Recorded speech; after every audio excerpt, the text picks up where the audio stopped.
Leia! Hindi ba binalaan na kita na wag mong papakialaman ng mga gamit ko? At kapag may dumating para magpagamot, ang sabihin niyo bumalik na lamang pag-uwi ko, di ba? Ang pagiging babaylan ay itinadhana, Leia. Kung hindi yun para sa'yo, hindi mo yun makukuha kahit na ano pang gawin mo. Hindi yan totoo! Hindi mo na matatakasan ang tunay na nangyayari, bata. Dahil mas malakas pa rin ako sa'yo! Diyan ka nagkakamali! Leia, anong gagawin mo? Gagawin ko ang dapat kong gawin!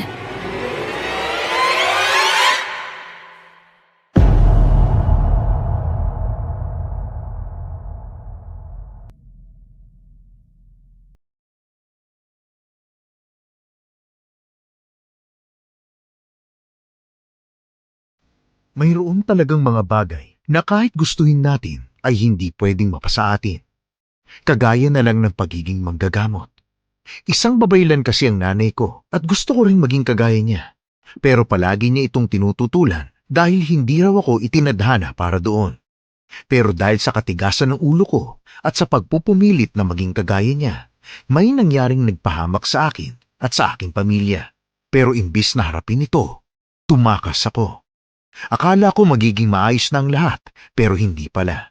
Mas lalo akong nalagay sa panganib dahil ang lugar na napuntahan ko ay may mabangis na aswang na kailangan kong harapin. Hukom, Your Honors, ako nga po pala si Leia at ito ang aking kwento. Bago po natin simulan ang kwento ni Leia, sana naman po Your Honors makapag-like, subscribe, comment and share kayo sa video natin. Napakalaking tulong po noon para masuportahan ang channel natin at para makapaglapag pa kami ng mas maraming kwento. Kaya huwag kayong mahihiya, magkwentuhan tayo. Maraming salamat, Your Honors.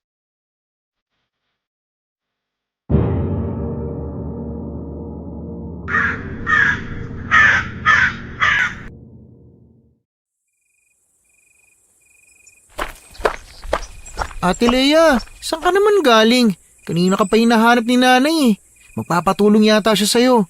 Nako, sesermonan ka na naman nun kapag nakita ka.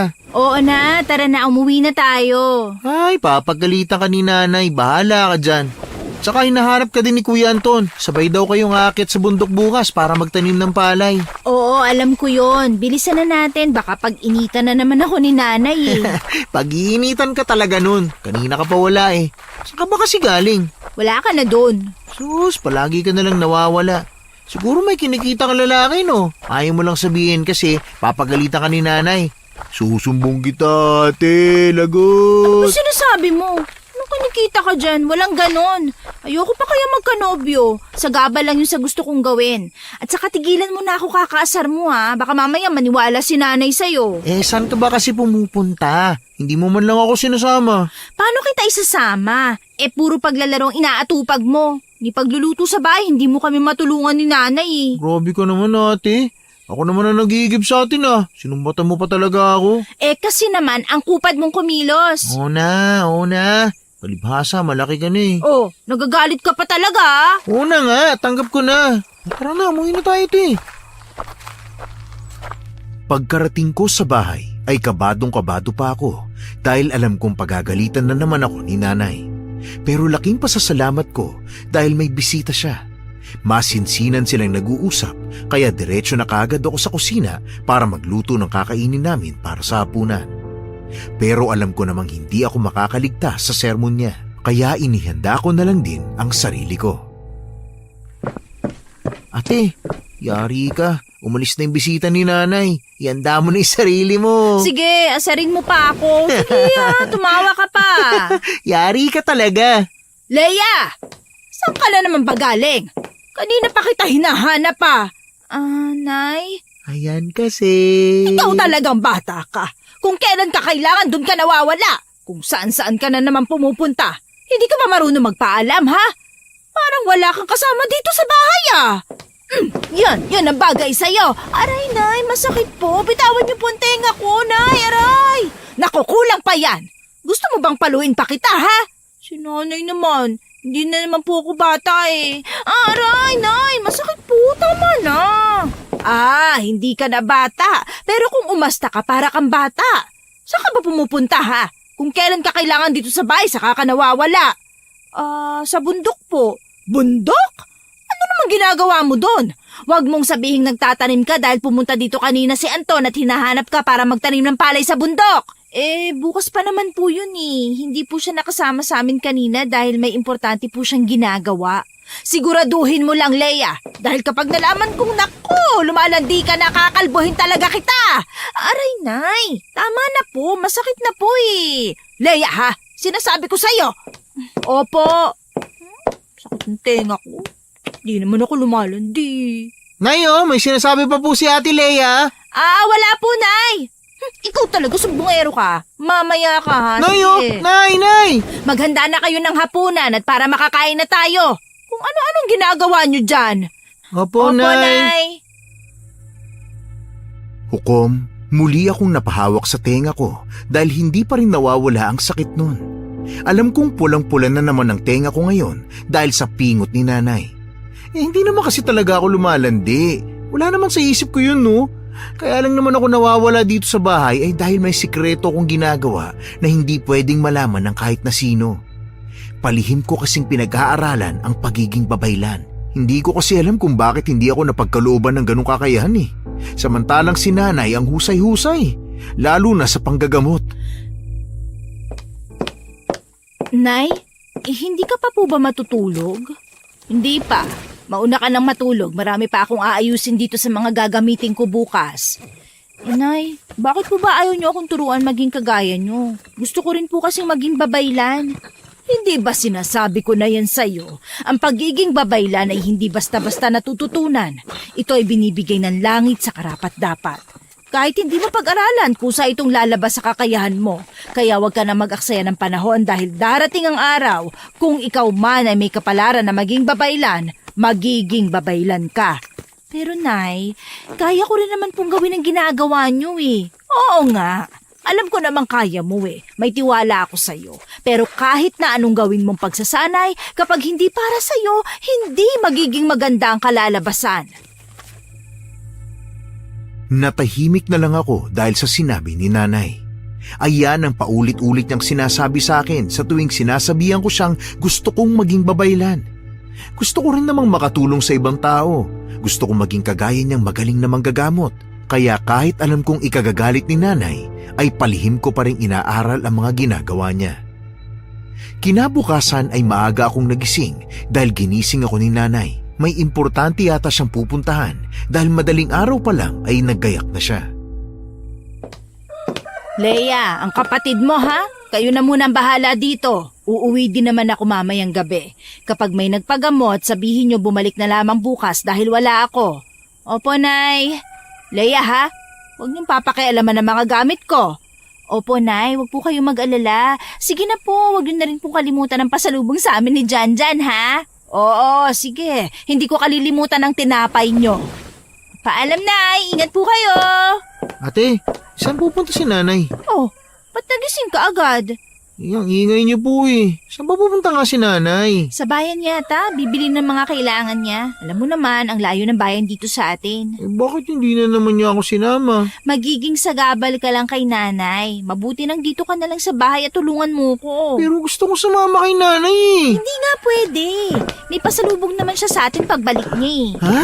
Totoo po ba yan, ate? Oo, kaya wag ka na mag-inarte dyan. Bumalik ka na sa higaan mo, matulog ka na ulit. Maghapon po bang mawawala si nanay? Siguro.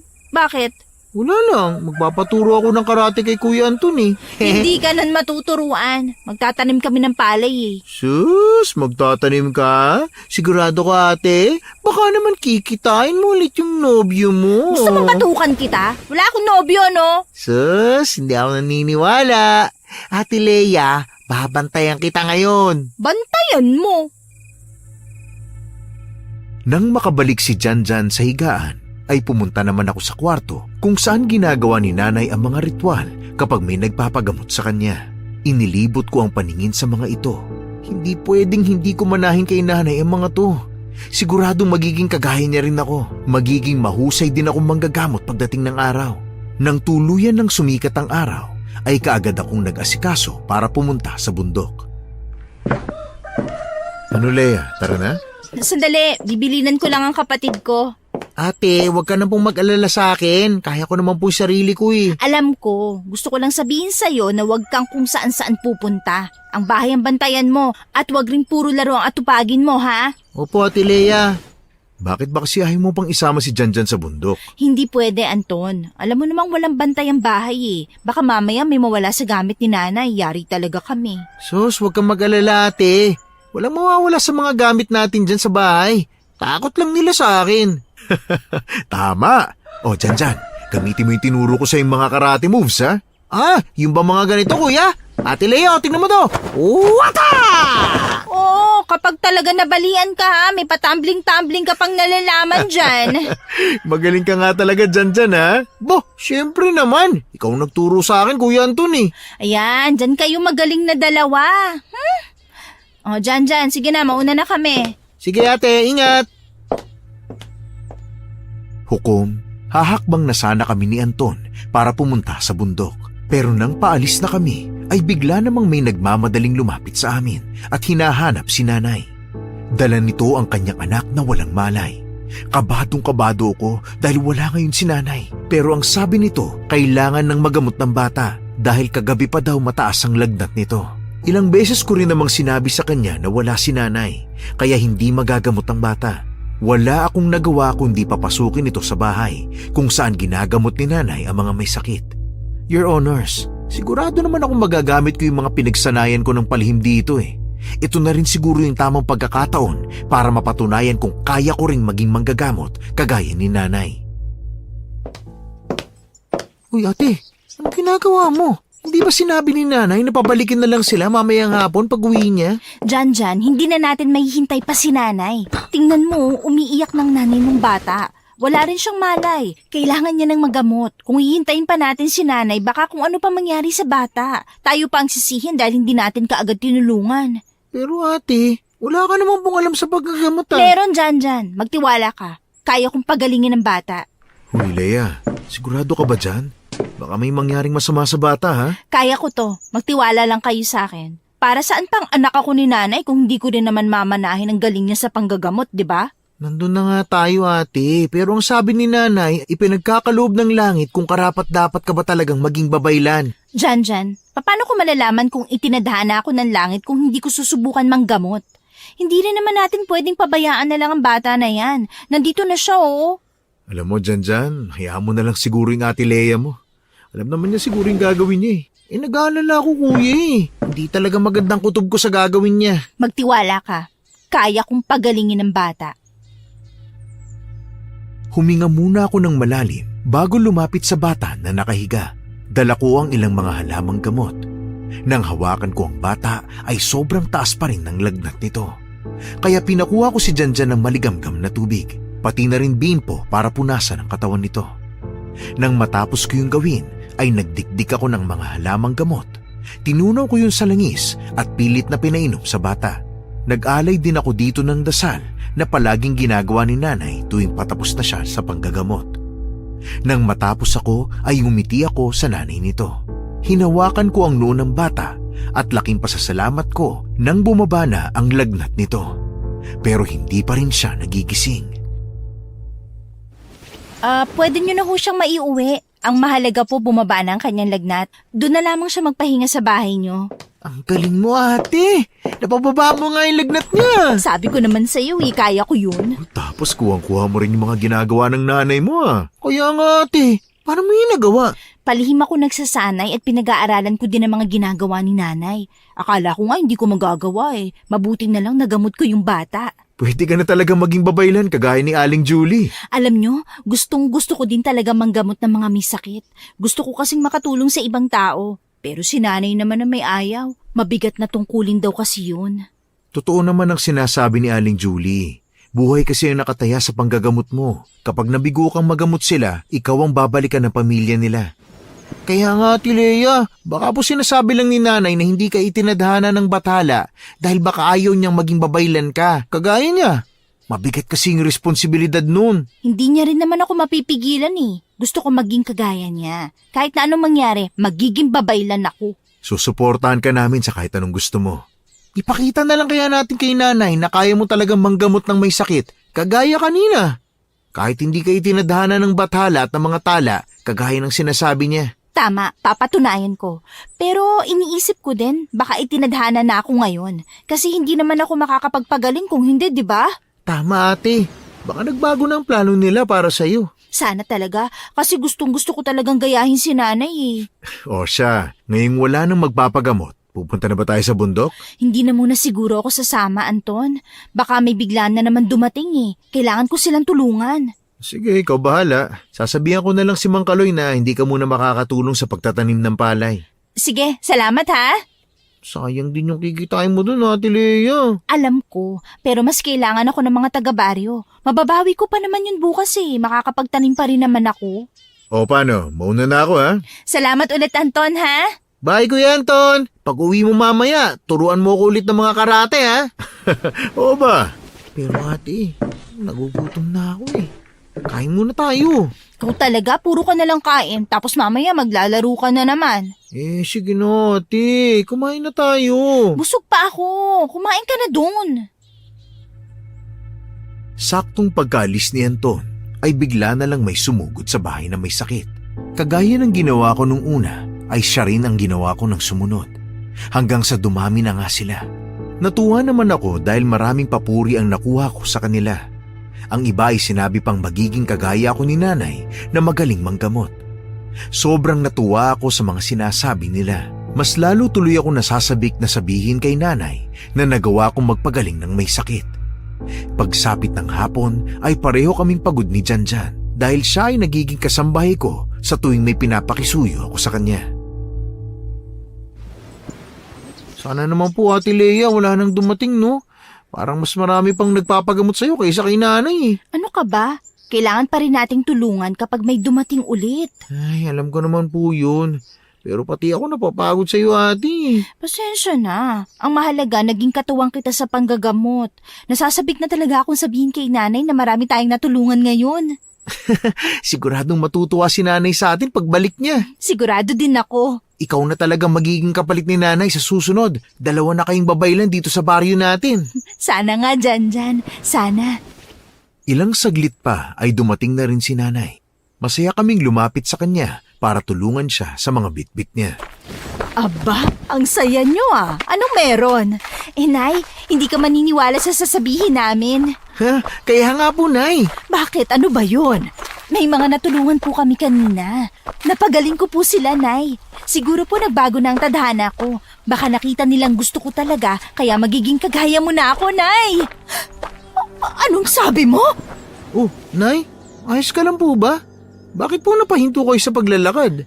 Nay, nabigla ka rin oh. Ako rin po kasi hindi makapaniwala na nagawa ko yun. Nay, pwede na ako maging kagaya mo. Pwede na rin ako manggamot. Ilan ang ginamot nyo? Nasa 5 po yata. Bakit po?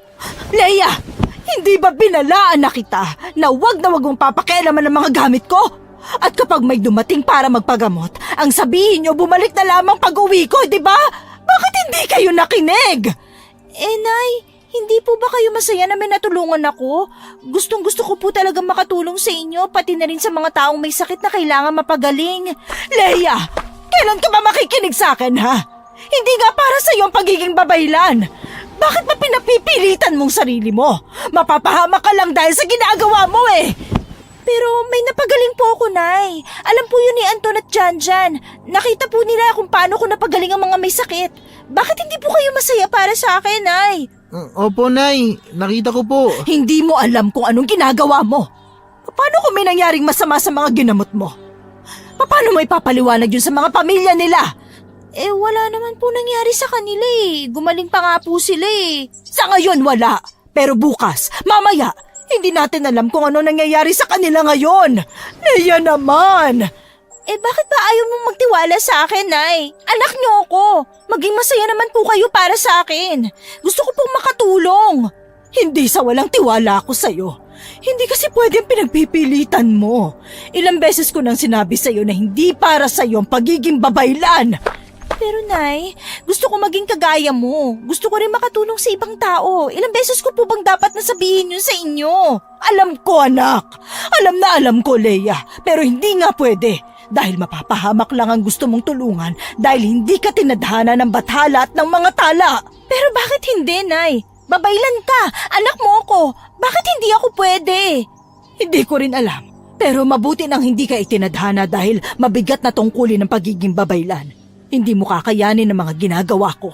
Kaya mamuhay ka na lamang ng payapa at walang responsibilidad na dinadala. Nay naman, intindihin niyo naman po ako. Bakit ba kasi ayaw niyo ako suportahan? Naiintindihan kita, Leia. Alam ko kung anong gusto mo. Bata ka pa lang at ramdam ko na gusto mo ring maging kagaya ko. Pero ilang beses ko pang dapat na ipaalam sa'yo na hindi ka pwedeng manggamot. Baka nga po tama si nanay. Baka po hindi ka talaga sa panggagamot. Pero gusto kong makatulong. Maraming ibang paraan para makatulong sa ibang tao. Marami kang pwedeng gawin. Kaya yun na lang ang gawin mo. Nay naman, huwag ka nang makulit. Sundin mo na lang ako para hindi ka mapahamak. Opo. Habang patuloy kaming nagtatalo ni nanay sa labas ng bahay, ay bigla na lamang may sumugod sa amin. Galit na galit ang mga ito at tinuturo ako at pinagmumura. Wala akong nagawa kundi ang umiyak at magtago sa likuran ni nanay habang sinisisi nila ako dahil namatay ang kanilang mga mahal sa buhay na kanina lang ay napagaling ko. Ngunit ang iba naman ay lumubha ang karamdaman. Hindi ko alam kung anong mararamdaman ko. Kahihiyan at higit sa lahat, pagsisisi. Ilang beses na nagmakaawa si nanay sa kanila na wag akong saktan. Maging si Janjan ay umiiyak na rin. Pero wala silang nagawa. Ang iba ay binabato pa kami ng kung ano-ano. Kahit ilang beses na kaming nagmamakaawa sa kanila, ay hindi nila kami pinapakinggan. Huwag niyong saktan ang anak ko. Ako na lang. Nay, hindi ko po sinasadya. Hindi ko po alam. Pumasok kayo sa loob ng bahay. Bilisan niyo. Ako nang bahala dito. Ate, tara na, bilisan mo. Pero si nanay, bilisan niyo na. Sabi ko naman sa'yo, ate. Pero gumaling sila, di ba? Nakita mo naman. Napagaling ko sila. Hindi ko alam kung ano nangyari. Oo, nakita ko nga. Pero paano namang may nangyaring masama sa kanila? Imposible. Hindi ko din alam. Tama naman yung ginawa kong paggagamot sa kanila. Hindi tayo titigilan ng mga taga-baryo dito, ate Leia. Anong gagawin natin? Leia? Leia? Anong nangyayari? Bakit ang daming tao sa labas ng bahay niyo? Galit na galit sila sa'yo. Si nanay, nasan si nanay? Nasa labas. Pilit na kinakausap yung mga tao. Ano ba nangyayari? Si ate Leia kasi, yung mga ginamot niya kanina, lumubha ang karamdaman. Tapos ang iba ay namatay pa. Kaya galit na galit sila ngayon kay ate Leia at gusto rin siyang patayin. Ha? Paano naman nangyari yun? Napagaling mo kanina yung batang may sakit, di ba? Hindi ko din alam kung ano nangyari. Imposible naman kasi may mangyaring masama sa kanila. Ginamot ko lang sila. Hindi ko intensyon saktan sila at lalong lumala ang sakit nila. Leia, kailangan mong umalis ngayon sa baryo. Hindi ka na pwedeng manatili dito. Papatayin ka nila. Pero, Nay, saan ako pupunta? Wala naman akong pupuntahan eh. Kapag hindi ka nakinig sa akin, papatayin ka nila. Wala na tayong oras. Nay, wala po akong pupuntahan. Sa bundok! Saan mo naman ako patutulugin doon? Puro palayan doon, Anton. Hindi yun ang tinutukoy ko. Sa bundok ng Kalbaryo. Yung kinatatakutan nilang bundok. Uy, Anton naman eh. Alam mo naman palang kinatatakutan, dun mo pa papupuntahin si ate Leia. Wala kang ibang mapupuntahan ngayon dahil sigurado akong hahanapin ka nila hanggang sa mapatay ka. Pero kapag dun ka pumunta, hindi ka nila susundan dun dahil nga alam nilang nakakatakot dun. Pero ayoko doon. Maraming aswang sa bundok na yun, di ba? Ayoko nga mamatay dito tapos doon pa ako mapapatay. Hindi naman tayo sigurado kung totoo ba ang kwento nila. Pero hanggat maaga pa, umalis ka na. Hindi ka nila pwedeng abutan dito sa bahay nyo. Baka bigla na lang nilang pasukin to eh. Bilisan mo na. Dito ka dumaan sa likuran. Mag-iingat ka. Sandali, ate Leia. Gusto ko sumama. Huwag mo akong iwan dito. Hindi. Maiwan ka dito, Janjan. Pero nay, si ate lang mag-isa. Wala siyang kasama. Hindi niya rin kaya ang sarili niya. Maraming mababangis na hayop sa gubat. Nay, hindi. Ate, dali mo na lang tong buntot pagi. Kung sakali mang may makita ka dong aswang, patayin mo sila gamit ito. Ay, ito rin yung asin at bawang. Susunod kami sa'yo kapag naging maayos na dito ang lahat. Huwag kang mag-alala, magiging maayos din ito. Mag-iingat ka. Nay, patawad po. Hindi ko po sinasadya. Bilisan mo na. Opo, mag-iingat din po kayo dito ha. Anton, ikaw nang bahala kila nanay ha. Oo naman. Uy, Leia, mag-iingat ka ha. Sunod-sunod na tumulo ang luha ko nang makalabas ako ng bahay. Rinig ko pa rin ang galit na sigawan ng mga tao sa labas ng bahay namin. Kaagad na akong tumakbo patungo sa bundok na sinasabi nilang maraming aswang. Totoo ang sinabi ni Anton.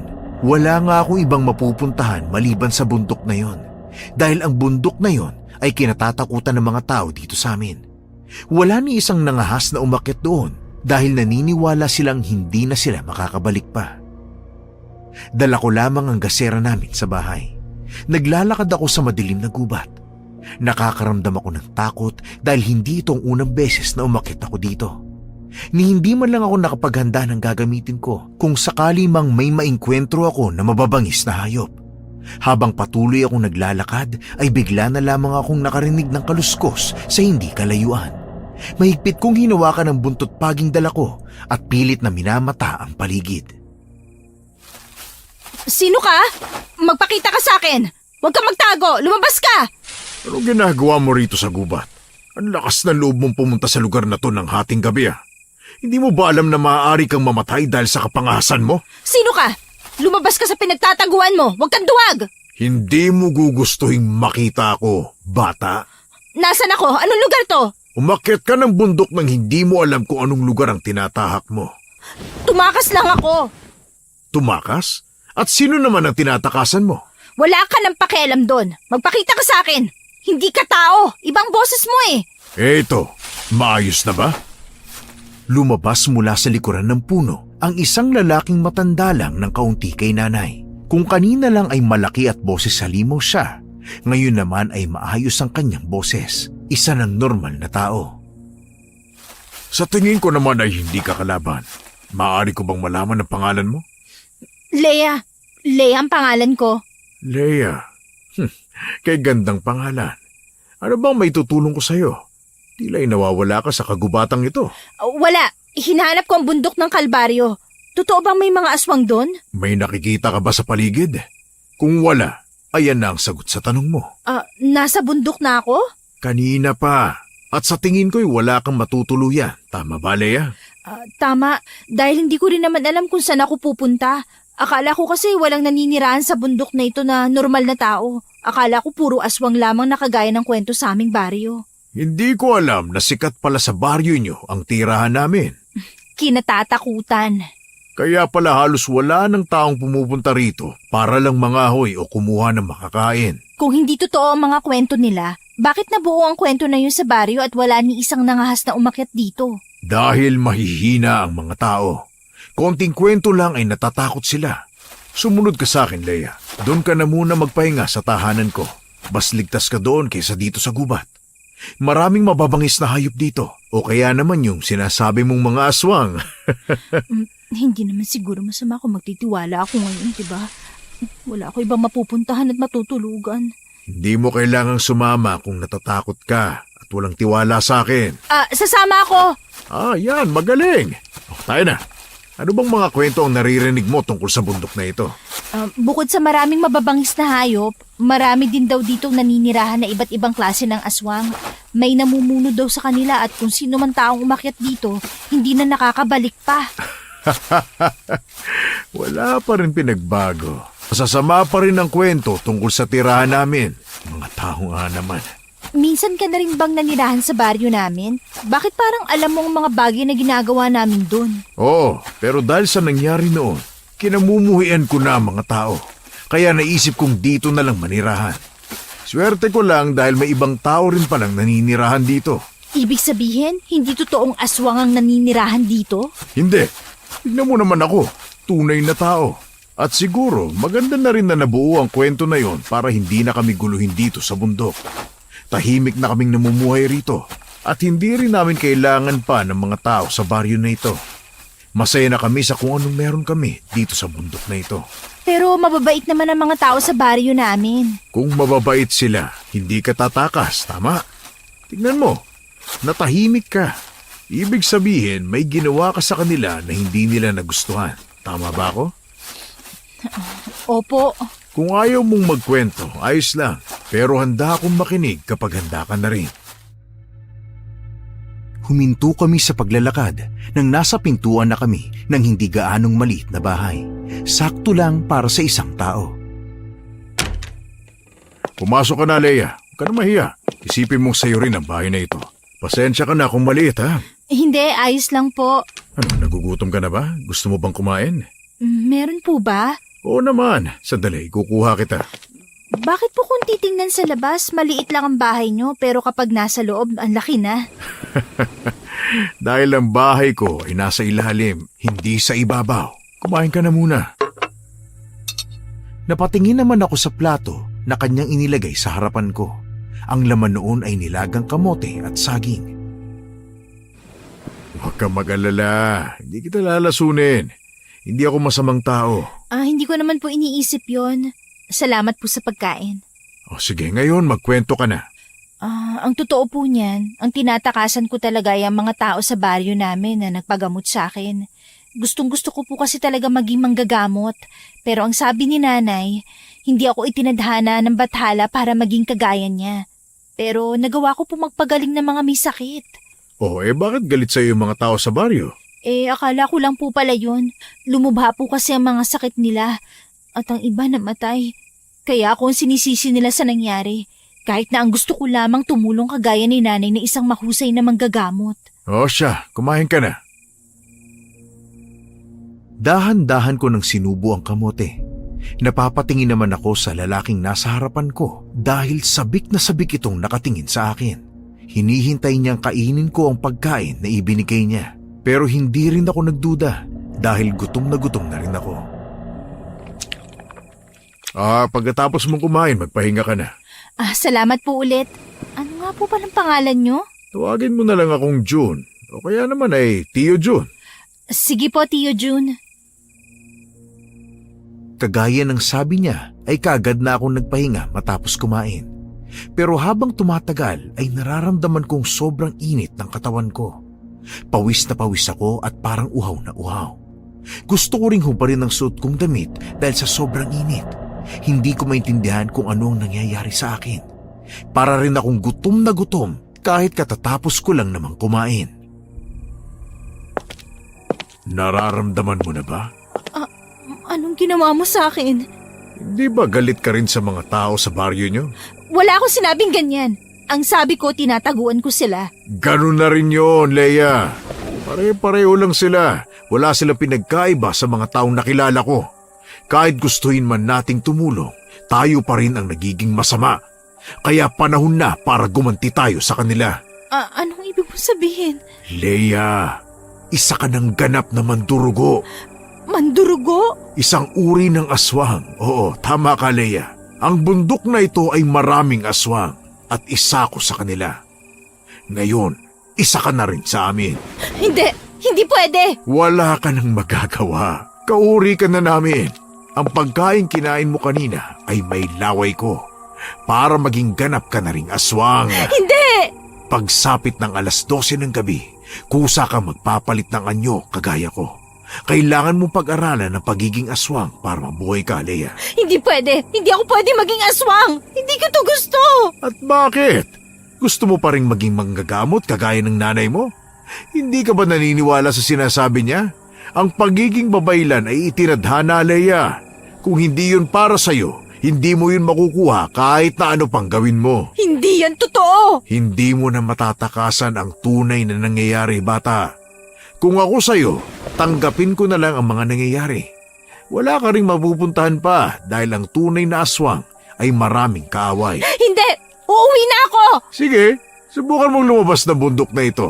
Tingnan lang natin kung bubuhayin ka pa nila kapag nalaman nilang isang aswang ka na. Galit na nga sa'yo dahil sa ginawa mo. Mas lalo pa silang magagalit sa'yo kapag nalaman nila ang tunay mong pagkatao.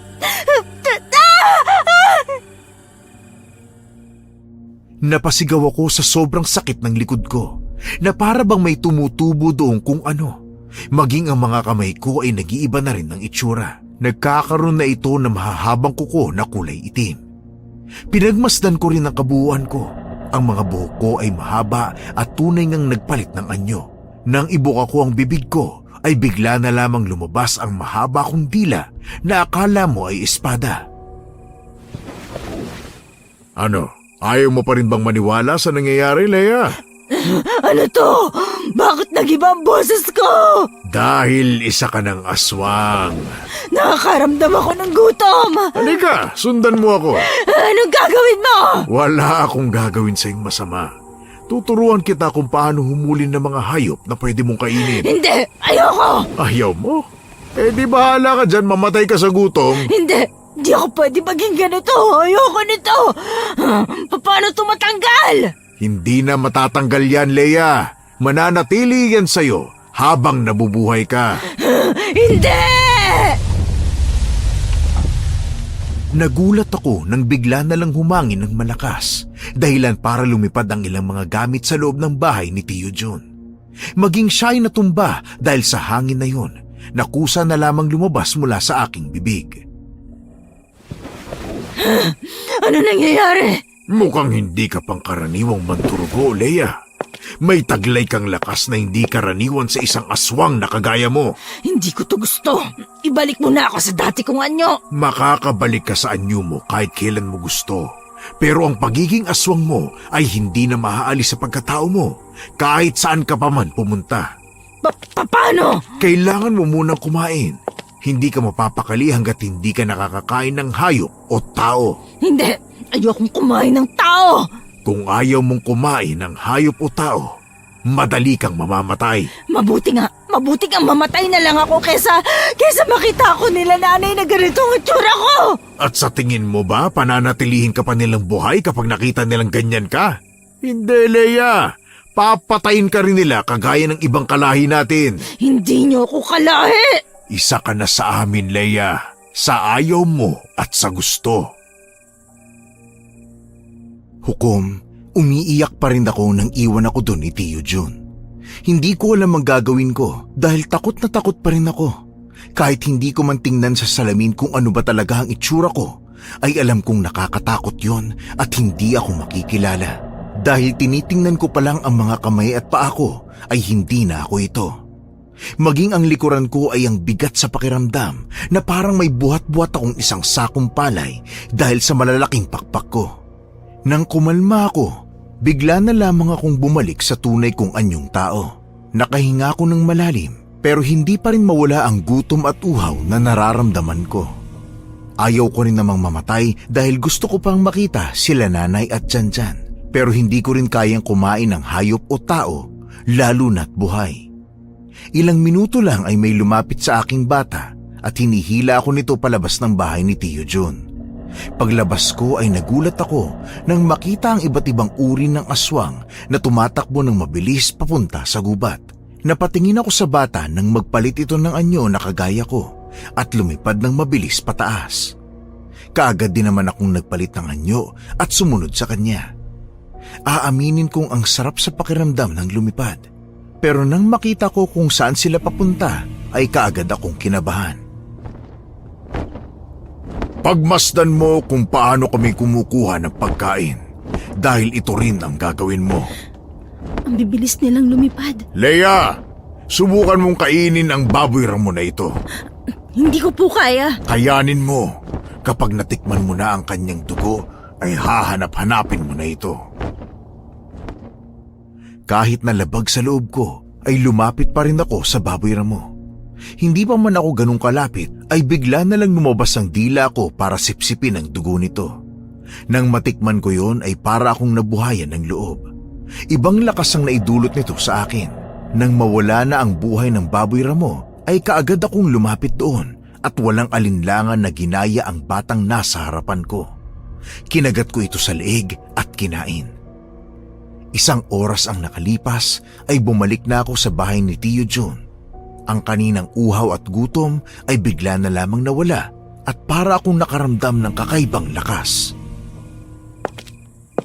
Ngayon, madali na lang para sa iyo ang pang-araw-araw mong pagkain. Uuwi na ako sa amin. Ikaw ang bahala. Huwag kang magsisisi kapag may nangyaring hindi maganda sa iyo dahil ang mga tao ay madaling makaamoy ng isang aswang. Hindi ka na katulad ng dati, Leia. Pero hindi ako pwedeng manatili lang dito. Bakit hindi? Walang mananakit sa iyo dito hanggat nandito ka sa tirahan namin. Pamilya na ang turing namin sa iyo dahil isa ka na sa amin. Pero paano sila, nanay? Siguradong hinahanap nila ako. Huwag mo silang alalahanin. Makikita mo pa rin naman sila. Bukas na bukas ay ituturo ko naman sa iyo ang hayop na mag-iiba sa panlasa mo. Mas masarap at mas sariwa. Ihanda mong sarili mo dahil pagsapit ng gabi, tayo ay aalis na kasama ang iba nating kalahi. Saan po tayo pupunta? Basta, magpahinga ka na. Sinunod ko ang utos niya. Kaagad na rin ako nagpahinga dahil pakiramdam ko ay pagod na pagod ako sa ginawa ko buong maghapon. Kinabukasan, nang magising ako ay maingay na sa paligid. Paglabas ko ng bahay ni Tio Jun ay kaagad bumungad sa akin ang mga taong abalang-abala sa kanilang mga ginagawa. May ilang nagsisibak ng kahoy, may ibang nagluluto at kung ano-ano pa na akala mo ay may malaking piging na magaganap. Nang makita ko si Tio Jun ay kaagad akong lumapit sa kanya para magtanong. Tio, ano pong ginagawa nila? May handaan po ba? Meron. Magkakaroon ng handaan mamayang gabi. Pero bago yun, may pupuntahan muna tayong lahat. Saan po? Malalaman mo rin. Pwede po ba wag na akong sumama? Gusto ko na pong umuwi sa amin. Hindi ba sinabi ko na sa'yo, hindi ka na pwedeng umuwi sa inyo dahil papatayin ka ng mga tao doon kapag nalaman nilang aswang ka? Hindi ka na rin tatanggapin ng pamilya mo. Hindi po ganun si Nanay at Janjan. Tatanggapin pa rin po nila ako. Huwag ka nang makulit. Bumalik ka na lang dun sa bahay. Napaisip naman ako sa mga sinabi ni Tio Jun sa akin. Totoo bang papatayin ako ng mga tao sa amin kapag nalaman nilang aswang na ako? Pero parang pinaniniwalaan ko na din si Tio dahil hindi pa man ako aswang ay gusto na nila akong patayin dahil nakagawa ako sa kanila ng hindi maganda. Baka nga hindi talaga ako pwede maging babaylan. Baka hindi ko talaga kapalaran ang pagiging manggagamot kagaya ni Nanay. Pero kahit na ganun, gusto ko pa rin makatulong sa ibang tao. Gusto ko pa rin maging kagaya ni Nanay, kahit na hindi ako manggagamot. Pagsapit ng gabi ay nagtipon-tipon ang mga kasamahan ni Tio. May nangunguna na sa kanila kaya sumama na lang ako kay Tio Jun. Nang banggitin nito na ang pupuntahan namin ay ang baryo na pinanggalingan ko, ay kinabahan ako agad. Hindi ko magawang kumprontahin si Tio Jun dahil natatakot akong baka hindi nila ako pasamahin. Nang isa-isa nang nag-aalisan ang mga aswang, ay kagad kong nilapitan si Tio Jun. Yo, bakit hindi mo sinabi sa akin na sa baryo namin tayo pupunta? Dahil alam kong hindi ka papayag. Gusto mo bang mamatay doon? Halos lahat ng kalahi natin ay pupunta. Mapabata, matanda, o kahit na ano. Tio, hindi natin sila pwedeng galawin. Mga tao sila, wala silang laban. At sinong nagsabi sa'yo hindi pwede?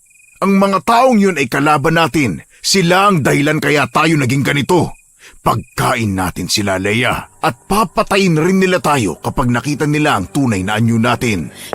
Hindi sila pagkain. Wala silang laban sa atin. Wala silang alam. Meron, Leia. Kaya nila tayong patayin. Ang turing nila sa atin ay kalaban. Kailanman hindi nila tayo ituturing na kakampi. Kaya kung ayaw mong mamatay sa gutom at patayin nila, lumaban ka at tingnan mo kung paano natin sila papatayin. Walang kasing sarap ang dugo at laman loob nila. Sariwa at mabango. Hinding-hindi mo makakalimutan ang lasa nito. Bagkus ay hahanap-hanapin mo. Hindi, kahit na anong sabihin mo, hindi ako papatay ng tao. Hindi mo yan masasabi, Leia. Huwag kang magsalita ng tapos dahil hindi mo pa alam kung anong mangyayari kapag nagkaharap na ang mga tao at ang mga kalahi natin. Hindi naman nila kayo sasaktan kung hindi nyo sila sasaktan eh. Tumigil ka na! Nakita mo naman si Pinuno kanina, hindi ba? Galit na galit siya sa mga taksil. Kaya kung ayaw mong mamatay dito, sumunod ka na lang. Wala akong nagawa kundi ang sumunod sa kanya. Matapos niyang magpalit ng anyo, ako naman ang sumunod.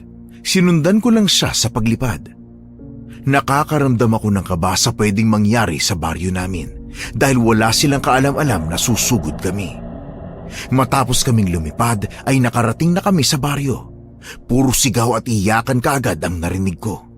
Mabilis akong tumakbo sa bahay namin pero naunahan ako ni Tio Jun.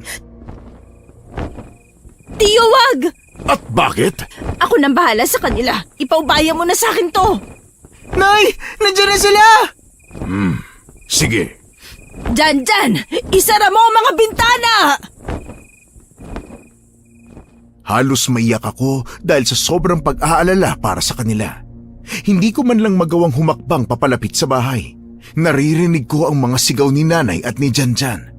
Habang ang ibang aswang naman ay walang awa na hinahabol at kinakain ang mga taong walang malay. Maya-maya pa ay nakaramdam ako ng sakit sa aking likuran. Nang lumingon ako ay nakita ko si Anton na galit habang nakatingin sa akin. May dala siyang buntot pagi at asin na sa tingin ko'y isinaboy niya sa akin. Ayaw ko siyang labanan pero dahil hindi naman niya ako kilala at isa kong aswang ay desidido siyang patayin ako. Kuya Anton, sa likuran mo! Ano pang ginagawa mo dyan? Bakit hindi ka lumalaban? Gusto mo ba talagang mamatay, ha? Janjan! Huwag kang lalabas ng bahay! Hayaan mo na kami dito! Akong kalabanin nyo! Huwag kayong mandamay ng walang laban! Anton, mag-iingat ka! Hindi ko alam kung anong gagawin ko. Naguguluhan na ako. Ayaw ko silang labanan. Hindi ko kayang saktan si nanay at ang kaibigan ko. Habang nag-iisip ako ng magandang gawin, ay bigla na lang sumugod sa akin si nanay. May hawak siyang buntot pagi at handa akong hampasin. Mabilis akong lumipad pa itaas para hindi niya ako masaktan. Napatingin naman ako kay Anton at Tio Jun na patuloy pa rin nag-aaway. Dahil hindi naman mataas ang niliparan ko, naabot pa rin ako ng asin na isinaboy sa akin ni nanay. Napasigaw ako sa sobrang hapdi na akala mo ay nasusunog na ang aking balat. Ayaw ko silang labanan, pero ayaw ko ring mamatay. Wala din naman akong magagawa dahil isa na akong aswang. Kaya kahit labag sa loob ko ay mabilis akong sumugod kay nanay. Gamit ang mahaba kong dila ay mabilis kong itong ipinulupot sa kamay ni nanay na may hawak na buntot pagi. Nang magawa ko yun ay dahan-dahan na akong lumapit sa kanya. Malakas kong ipinagaspas ang dalawa kong pakpak dahilan para mapaupo siya sa sahig. Nang malapit na ako sa kanya ay siya namang pagdating ni Janjan at hinampas ako sa likod ng buntot pagi na sa sobrang lakas ay sigurado akong nag-iwan yun ng malaking sugat. Janjan! Huwag ang nanay ko! Pumasok ka na sa loob ng bahay. Hindi, Nay. Lalaban tayo. Kaya ko siyang labanan. Janjan, tulungan mo ako! Sabuhin mo siya ng asin! Mga walang ya kayong aswang! Nanay! Si Kuya Anton! Hindi ko alam kung anong meron sa buntot pagi ni nanay dahil mas malakas ang epekto nun sa akin kaysa sa paghampas ni Janjan sa akin kanina. Dahil sa sobrang sakit nun ay napahiga na ako sa lupa. Hindi ko na rin magawang lumipad dahil ang pakpak ko ay napunit na. Nang makita ko si Janjan na papalapit sa akin ay kinabahan na ako dahil may daladala siyang asin. Walang awa niyang isinaboy yun sa akin kaya napasigaw na naman ako dahil sa sobrang sakit. Kahit na ang dami ko ng sugat ay pinilit ko pa rin tumayo. Napatingin naman ako kay Anton, kay nanay at kay Tio Jun. Pinagtutulungan nila si Tio Jun at pinipilit nilang mapatay. Hawak-hawak ni Anton ang kutsilyo habang si nanay naman ay ang buntot pagi. Nang aktong sasaksakin na ni Anton si Tio Jun ay mabilis na napasigaw si Tio dahilan para mapatigil silang dalawa. Tinawag kasi ni Tio Jun si nanay sa pangalan nito. Nagtataka naman ako dahil hindi ko kailanman nabanggit ang pangalan ni nanay sa kanya. Kuya Jun? Ako nga. Aling Julie, baka nililin lang ka lang niya. Patayin na natin yan, baka tayo pang patay niya. Hindi. Huwag mo siyang sasaktan. Kapatid ko siya. Magkapatid sila ni nanay? Ah! Ha! Tama na! Sige pa, Janjan. Kaunti na lang, mamamatay na siya. Hampasin mo pa! Tama na. Nay, Janjan. Kilala mo ako? Janjan, huwag kang magpapaloko sa kanya. Julie, ako ito, si Jun, ang kuya mo. Pero, paano? Aling Julie! Hindi ko alam kung anong nangyayari, pero hinang-hina na talaga ako. Puno na ng sugat ang katawan ko. Nakahiga na lang ako ngayon sa lupa sa sobrang sakit ng nararamdaman ko. Ilang minuto lang ay napasigaw si Janjan nang makita niya ang anyong tao ko. Ate? Leia, ano nangyari sa'yo? Ate! Ate! Hindi ko sinasadya! Kuya Jun, anong ginawa mo sa anak ko? Anak mo si Leia? Papatayin kita! Wala akong ginawa sa kanya. Hindi ko alam na anak mo siya. Walang yaka! Ang sama mo! Ikaw ang masama. Pinabayaan mo ako. Ikaw lang ang pamilyang meron ako, pero hindi mo ko naipagtanggol. Hinayaan mo akong patayin ng mga tao. Wala akong alam noon. Hindi ko kasalanan ng kasalanan ginawa mo. Kaya wag mong isisi sa akin na nangyari sa'yo. Pero kung tumulong ka para kumbinsihin ang mga tao, hindi nila ako itatakwil. Sinumpa ka, Kuya Jun. Wala akong magagawa sa sumpa sa'yo. Kasalanan mo yon. Kung ganun, wala nang dahilan para buhayin kayo. Lalo mo lang pinapatunayan na dapat ka lang manatili sa bundok dahil wala kang puso. Maging sarili mong pamilya nais mong saktan. Dahil yun sa ginawa niyo sa akin. Huwag mong idamay ang mga anak ko. Tayong dalawang maglaban. Huli ka na, dahil si Leia ay kaisa na sa amin. Kaya hindi mo na siya anak. Hindi! Anyo ko lamang ang nagbago pero hindi ibig sabihin nun sasama na ako sa inyo. Wala kayong awang pumapatay ng mga tao. Leia, kahit na anong gawin mo, walang magbabago sa realidad na ang mga taong ito ay gusto tayong patayin. Wala silang awa sa mga kagaya natin. Habang nag-uusap kaming lahat, ay bigla na lamang kaming dinumog ng mga taga-baryo. Galit na galit sila nang makita ako, at mas lalo pa silang nagalit nang bigla na lamang nagpalit ng anyo si Tio Jun at mabilis na lumipat pa itaas. Gusto nilang patayin na rin si Tio Jun kasama ako. Bukod kasi sa may ginawa ako sa kanilang masama, ay nakita rin nila ako na nagpalit ng anyo kanina.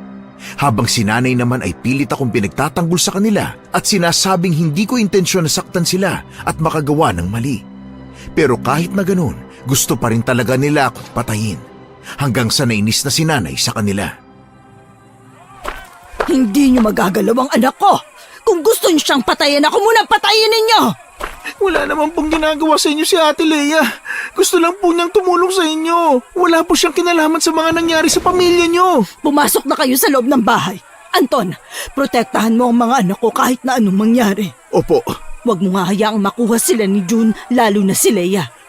Nanay, hindi po sasapat ang mutya na dala niyo para matalo si Tio Jun. kung mamarapatin niyo po, tutulong po ako sa inyo. Huwag na kayong makulit. Pumasok na kayo sa loob ng bahay bago pa kayo makuha ng mga taga-baryo.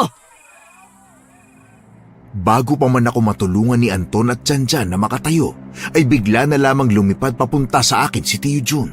Dahil hindi nakahanda ang dalawa, ay mabilis na kaming hinampas ng kanyang pakpak. Pero hindi nagpatalo si Tiantian.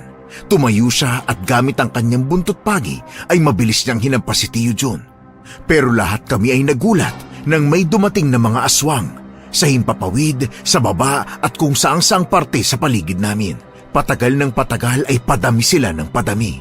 Maging ang mga taga-baryo ay nagulat din sa dami nila. Bakit ang dami nila? Dahil dito sila sa baryo nagparami ng lahi.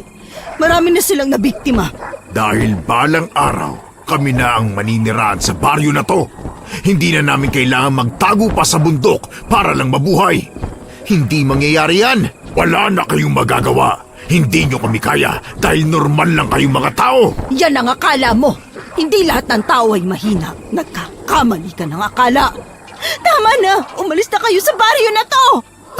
Nay, yung kwintas mo, nagliliwanag.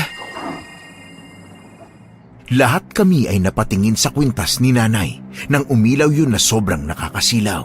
Napapikit ako dahil sa lakas ng liwanag nun. Hanggang sa bigla na lang lumitaw sa kanyang harapan ang isang magandang babae. May mahaba itong buhok, puti ang damit at mapupungay ang mga mata. Kitang-kita na hindi siya isang normal na tao. Elizabeth, Hinihintay ko lamang na ibulong mo ang pangalan ko para matulungan kita. may engkantadang kaibigan si nanay. Paano nangyari yun? Sinasabi ko na nga ba eh, ang lupit na manggagamot ni nanay. Kilala mo ba siya, Leia? Hindi, ngayon ko lang siya nakita. Tumawag ka pa talaga ng kakampi, ha? Hindi rin naman yan mapapantayan ang lakas naming lahat. Mahihina pa rin kayo. Huwag mong maliitin ang kakayahan ko! Isang aswang ang susugod sana sa amin. Hindi namin yun namalayan kaya mabilis itong nakalapit. Pero naging mabilis pa rin ang engkantadang nasa harapan ni nanay. Dahil kahit hindi nakaharap ang aswang sa kanya, ay naramdaman niya ito. 2 malalaking baging ang bigla na lamang lumabas sa lupa para hulihin ang aswang. Lahat kami ay nagulat. Kita ko naman ang takot sa ibang aswang na nakakita noon dahil nagutay-gutay ang katawan ng aswang na nahuli ng baging. Napatingin naman ako kay Tio Jun nang bigla itong sumigaw. Ano? Tutunganga na lang ba kayo dyan? Patayin niyo na sila! Nay, Ate, anong gagawin natin? Ang dami nila. lalaban tayo. Hindi tayo magpapatalo sa kanila. Leia, malalakas sila at ang dami nila. Walang-wala kung ilan na lang tayo ngayon. Huwag kayong matakot. Hindi nyo dapat sila katakutan. Magtiwala kayo sa mga sarili nyo. Matatalo natin sila. Kasama niyo ako sa laban na to. Makakaasa kayong mapapatay natin silang lahat. Hindi sila dapat maghari sa baryong ito. Tutulong ako sa inyo, Nay. Kahit na isa na akong aswang, hindi mababago nun ang kagustuhan kong tumulong sa mga tao. Tunay ngang napakabuti ng iyong puso. Hindi ka dapat patayin, Leia. Hindi kayo patas! Ang dali sa inyong magdesisyon para kay Leia na huwag siyang patayin. Samantalang ako, nakuha ko ng lumuhod at magmakaawa sa inyo noon. Hindi niyo pa rin ako pinakinggan. Sinumpa niyo pa rin ako at itinapon na parang hindi kadugo. Hindi namin gustong gawin yun sa'yo. Ikaw ang pumili ng iyong tadhana. Sana'y hindi ko na lamang kayo naging kadugo. Ang sumpa sa iyo ay nararapat lamang sa kasalanang iyong ginawa. Hindi ka dapat naging makasarili. Naging gahaman ka sa salapi, Kuya Jun. Hindi mo na naisip na may pamilya ka pa. Hindi pa rin yun sapat na dahilan para isumpa niyo ako at itakwil. Anong hindi sapat na dahilan? Marami kang nilinlang na tao para sa pansarili mong kapakanan. Hindi mo na naisip ang pamilya mo. Ang parusang ipinataw ko sa iyo ay naaayon lamang sa ugaling mayroon ka ngayon. Imbis na gawin mo tong aral ay hindi mo ginawa. Mas pinili mong maghiganti kaysa magbago. Nay! Sa likod nyo! Ate, dito ka lang sa likod namin ni Kuya Anton. Leia, huwag kang aalis sa tabi ko. Hindi nyo kami matatalo! Ha! Tingnan natin! Mabilis na pinagaspas ni Tio Jun ang kanyang mga pakpak na naging sanhi ng matinding hangin papunta sa amin. Habang si Janjan naman ay mabilis na lumayo sa amin ni Anton at pumunta sa likuran ni Tio Jun kahit nasa taas ito. Habang tumatawa si Tio Jun dahil sa hangin na kanyang ginagawa, si Janjan naman ay mabilis na sinabuyan siya ng asin paitaas, dahilan para mapahinto ito. Napasigaw ito dahil sa sakit na ginawa sa kanya ni Janjan, habang si Nanay naman ay ginamit niya ang pagkakataon para tumalon ng mataas sa tulong ni Anton. Ginawa niyang patungan ang likuran ni Anton. Gamit ang kanyang buntot pagi na may mutya ay mabilis niyang hinampas si Tio Jun. Bumagsak naman ito sa lupa at yun ang naging hudyat para sa iba pang mga aswang na sumugod sa amin. Kaagad naman ako nagpalit ng anyo at mabilis na lumipad pa itaas para labanan ang mga lumilipad ding mga aswang.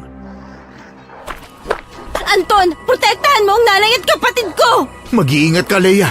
Bumalik ka sa amin ng buhay, naiintindihan mo? Pangako, Kuya, nasan si ate? ako to, Janjan. Huwag ka matakot sa akin.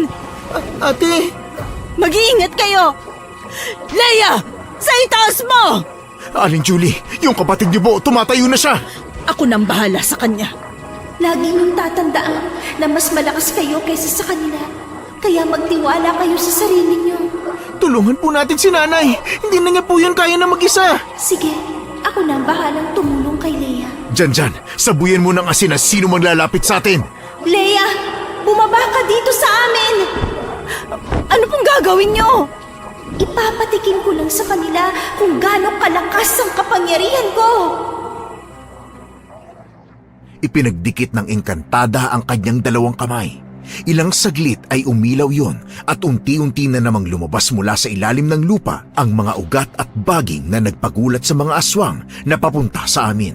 Isa-isa silang kinuha ng mga ugat at pinilipit at dahan-dahan silang nawalan ng buhay. Ang galing! Kuya Anton, tingnan mo! Leia, ayos ka lang ba? Si nanay. Ah! Julie, akala mo ba matatalo mo ako? Hindi mo ako mapapatay dahil mas malakas pa rin ako sa'yo. Diyan ka nagkakamali. Leia, anong gagawin mo? Gagawin ko ang dapat kong gawin. Kuya Anton, kailangan ko ng buntot pagi mo pati ng asin. Sasabuyan ko ulit sila sa kanilang likuran. Hindi, Delikado. Hawak niya ang nanay mo. Dito ka lang, Janjan. Hayaan mo na ako. Hindi pa ako tapos sa mga ito. Iligtas niyo si Julie. Muli akong bumalik sa pagiging aswang at lumipad papalapit sa kanila. Kagaya ng ginawa kanina ni Tio Jun ay ganun din ang ginawa ko. Malakas kong pinagaspas ang dalawa kong pakpak at gamit ang mahaba kong dila ay naglakbay ito sa kinaroroonan ni Tio Jun. Natamaan siya sa kanyang dibdib dahilan para mabitawan niya si nanay. Kasabay nun ay sinabuyan siya ni Janjan ng asin at si Anton naman ay tumakbo para hampasin siya ng buntot pagi. Muli akong bumaba sa lupa at lumapit kay Tio Jun na ngayon ay hirap na. Nagsisisi ako, nagtiwala ako sa'yo. Ginawa mo akong halimaw. Dahil yun ang nararapat. Hindi mo ako kagaya. Wala kang puso. Makasarili ka. Anak, tama na yan. Hindi, Nay. Kailangan niyang mamatay dahil sa kanya naging ganito ako. Hayaan mo ako na ang gumawa sa kanya ng kamatayang hindi niya makakalimutan hanggang sa kabilang buhay. Ha? Nagsialisa na yung mga aswang! Hindi pa tayo sigurado. Marami pa silang nagtatago sa bundok na yon. Tama ba, Leia? Hindi ako sigurado. Pero kung meron man, hindi natin sila guguluhin. Hindi din naman sila maglalakas ng loob na muling pumunta dito. Dahil halos lahat sa kanila napaslang na. Nagulat kaming lahat nang bigla na lang lumipad pa itaas si Tio Jun. Mas mabilis kaysa kanina. Maging ang engkantada ay hindi siya nagawang mahabol. Alam naming lahat na hindi pa tapos ang laban. Alam niyong hindi ako talunan. Uubusin ko kayong lahat. Janjan, lumapit ka sa amin.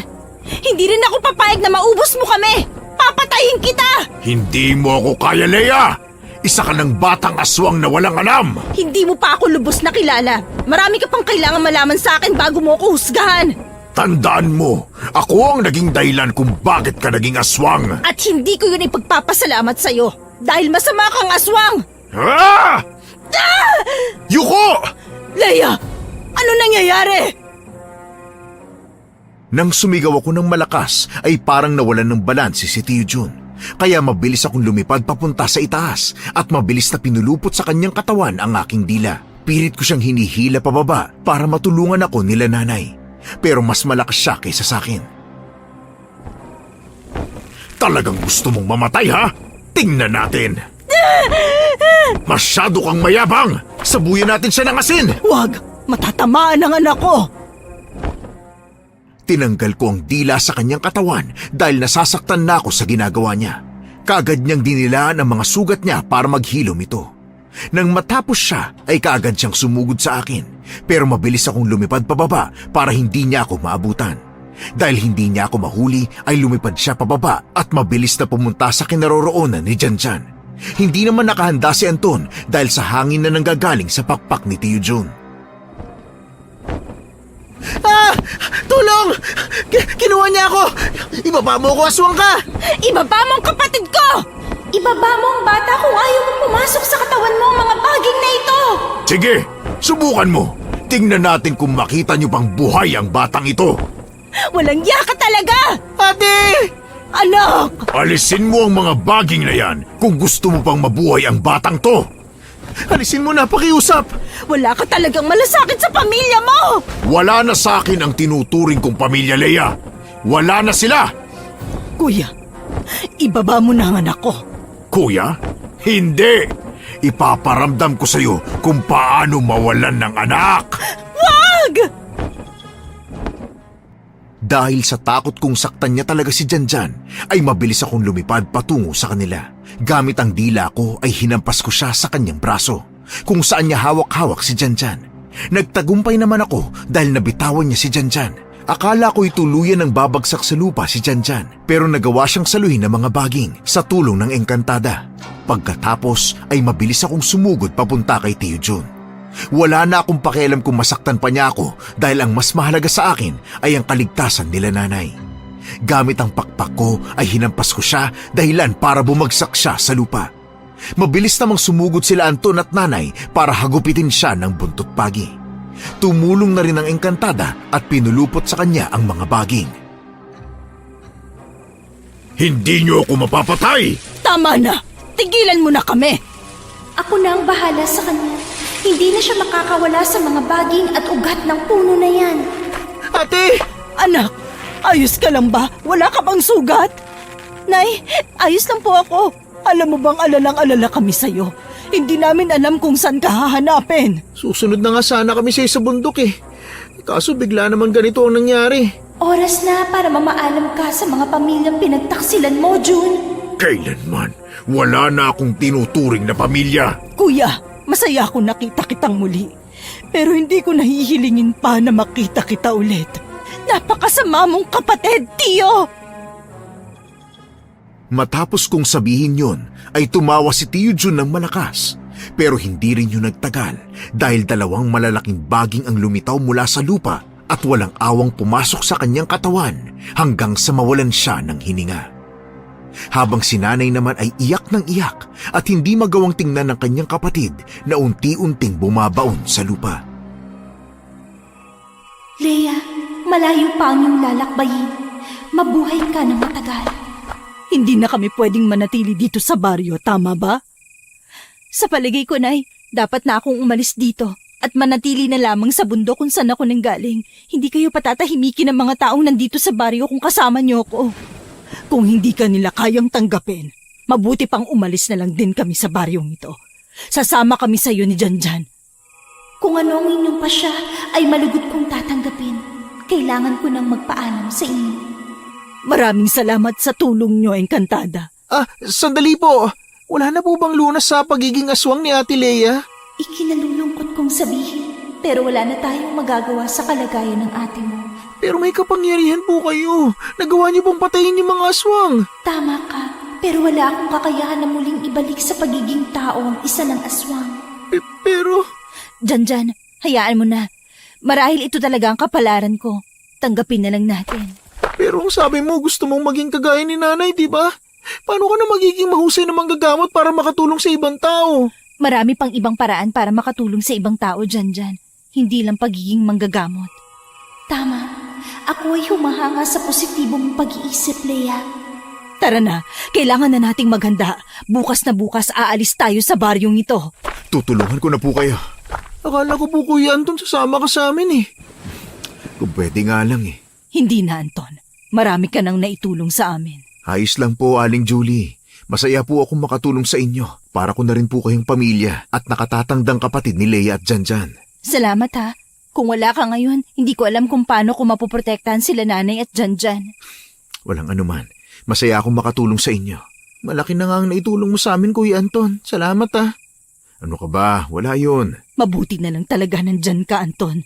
Kung wala, baka kung ano nang nangyari sa amin. Hindi talaga sapat ang salitang salamat lang. Sus, ayos lang naman po sa akin. Masaya po akong matulungan kayo. Kung nandito lang ngayon si tatay, siguradong papayagan ka nun manligo kay Ate Leia. Janjan, hindi naman namin gusto ang isa't isa at saka wala pa sa plano ko mag-asawa. Tama, magkaibigan lang talaga kami ng ate mo.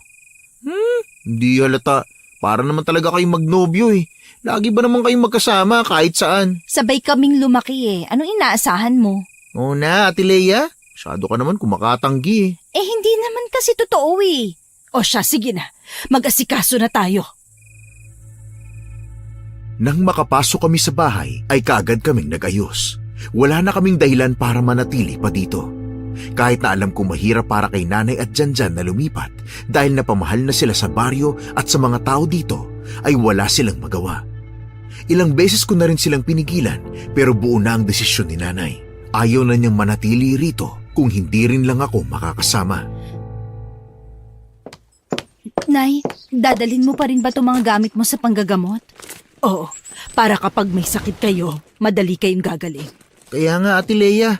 Tsaka malay mo, may mga tao dun. Tapos kailangan si nanay. Hindi matutulungan pa rin natin sila. Sa bagay, mamimiss ko tong bahay natin.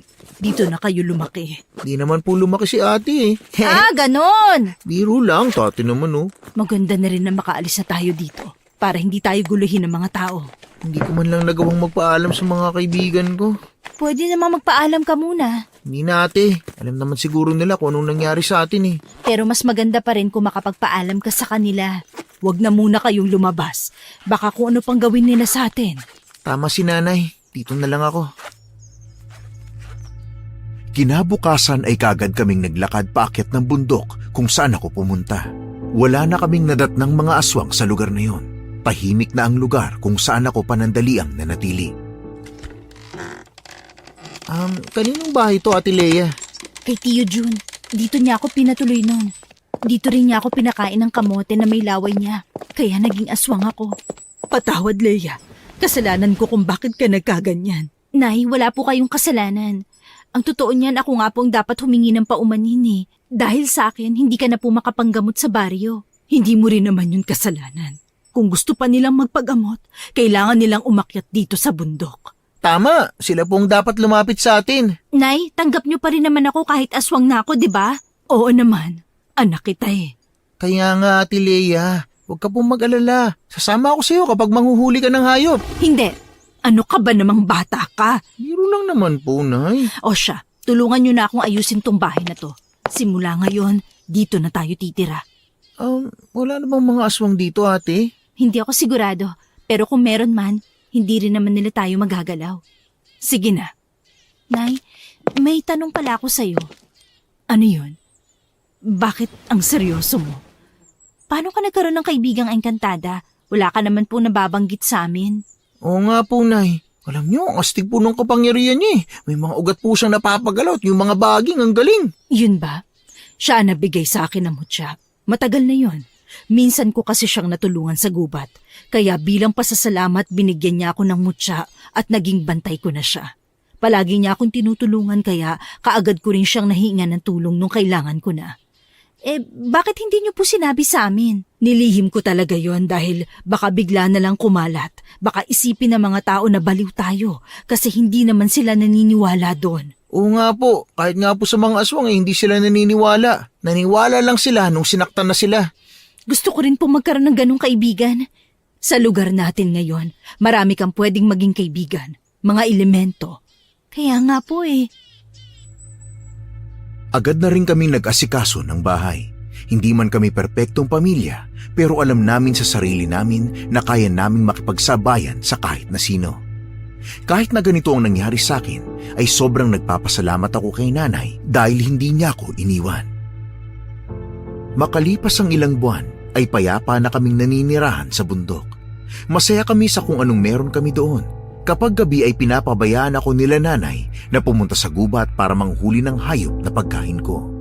Minsan naman ay sila ang nagbibigay nito, kagaya ng manok at kung ano-ano pa. Minsan-minsan ay dumadalaw rin si Anton sa amin na may dalang mga pasalubong na galing sa bayan. May ilan rin naman nagpupunta sa amin para magpagamot.